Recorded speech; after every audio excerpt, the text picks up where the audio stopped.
Hello guys, ಎಲ್ಲರೂ ಹೇಗಿದ್ದೀರಾ? Welcome back to my channel. ಇವತ್ತಿನ ನಮ್ಮ ವಿಡಿಯೋ ಬಂದು ಒಂದು ಫುಡ್ ಸ್ಟ್ರೀಟ್ ಆಗಿರುತ್ತೆ. ಬನ್ನಿ ನೋಡ್ಕೊಂಡು ಬರೋಣ ಹೇಗಿರುತ್ತೆ ಅಂತ.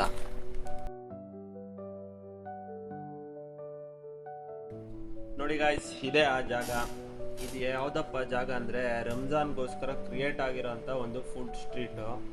ಬನ್ನಿ ಒಂದು ರೌಂಡ್ ಹೋಗಿ ನೋಡ್ಕೊ ಬರೋದ ಹೇಗಿರುತ್ತೆ ಅಂತ. ಇಷ್ಟು ಸ್ಟಾಲ್ಗಳು. ಇವಾಗ ಮಧ್ಯಾಹ್ನ, ಸೊ ಅದಕ್ಕೋಸ್ಕರ ಖಾಲಿ ಇದೆ.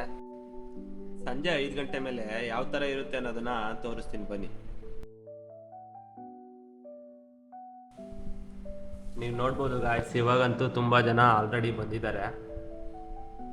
ಇಲ್ಲಂತೂ ತುಂಬಾ ಡಿಫ್ರೆಂಟ್ ಟೈಪ್ ಆಫ್ ಫುಡ್ಸ್ ಸಿಗುತ್ತೆ. ಇಲ್ಲಿ ಮೇನ್ ಅಟ್ರಾಕ್ಷನ್ ಬಂದ್ಬಿಟ್ಟು ನಾನ್ ವೆಜ್. ಆಲ್ಮೋಸ್ಟ್ ಇಲ್ಲೆಲ್ಲ ನಾನ್ ವೆಜಿಟೇರಿಯನ್ನೇ ಜಾಸ್ತಿ ಇರೋದ್ರಿಂದ ನಾನ್ ವೆಜ್ ಇಲ್ಲಿ ಸ್ವಲ್ಪ ಫೇಮಸ್. ನಾನ್ ವೆಜ್ ಅಲ್ಲೇ ತುಂಬಾ ವೆರೈಟಿ ಫುಡ್ ಸಿಗುತ್ತೆ ಇಲ್ಲಿ. ಆಕ್ಚುಲಿ ಇವರೆಲ್ಲ ಡೇ ಟೈಮಲ್ಲಿ ಉಪವಾಸ ಇರೋದ್ರಿಂದ ಈವ್ನಿಂಗ್ ಮಾತ್ರ ಇಲ್ಲಿಗೆ ಬರೋದು. ಮತ್ತೆ ಇವರು ಡೇ ಅಲ್ಲೆಲ್ಲ ವರ್ಕಿಗೆ ಹೋಗ್ಬಿಟ್ಟು ಸಂಜೆ ಮನೆಗೆ ಹೋಗುವಾಗ ಎಲ್ಲ ಬಂದು ಇಲ್ಲಿ ಪಾರ್ಸಲ್ ತಗೊಂಡು ಮನೆ ಕಡೆಗೆ ಹೋಗ್ತಾರೆ.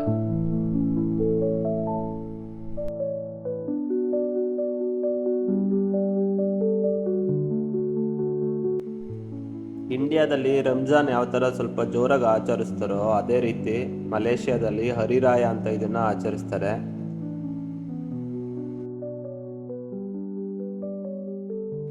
ಈ ಸ್ಟಾಲ್ಗಳೆಲ್ಲ 1 ತಿಂಗಳು ಪೂರ್ತಿ ಇದೇ ಥರ ಇರುತ್ತೆ. ಯಾಕೆಂದರೆ ಅವ್ರದ್ದು 1 ತಿಂಗಳು ಉಪವಾಸ ಇರೋದ್ರಿಂದ ಬೆಳಗ್ಗೆಯಿಂದ ಸಂಜೆ ತನಕ ಉಪವಾಸ ಇರ್ತಾರೆ. ಸಂಜೆ ಮೇಲಂತೂ ಫುಲ್ ಮೀಲ್ಸ್ ಹೊಡಿತಾರೆ. ಎಲ್ಲರೂ ಇಲ್ಲಿ ತಿನ್ನೋದ್ಕಿಂತ ಮನೆಗೆ ಸ್ವಲ್ಪ ಪಾರ್ಸಲ್ ತಗೋಗೋದೇ ಜಾಸ್ತಿ ಅನ್ಸುತ್ತೆ. ಅದಕ್ಕೆ ಎಲ್ಲರ ಕೈಯಲ್ಲೂ ಪಾರ್ಸಲ್ ನೋಡ್ಬೋದು ನಾವು. ಇಲ್ಲಿ ಯಾವ್ಯಾವ ರೀತಿ ಡಿಫ್ರೆಂಟ್ ಟೈಪ್ ಆಫ್ ಫುಡ್ ಸಿಗುತ್ತೆ ಅಂತ ಒಂದು ರೌಂಡ್ ನೋಡ್ಕೊ ಬರೋಣ ಬನ್ನಿ.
ಈ ರೋಬೋಟ್ಗೆ ಏನಾದ್ರೂ ಜೀವ ಇದ್ದಿದ್ರೆ ಇಲ್ಲಿರೋ ಫುಡ್ ಎಲ್ಲ ಇದಕ್ಕೆ ಬೇಕಾಗ್ತಿತ್ತೇನೋ ಅಂತ ಅನ್ಸುತ್ತೆ.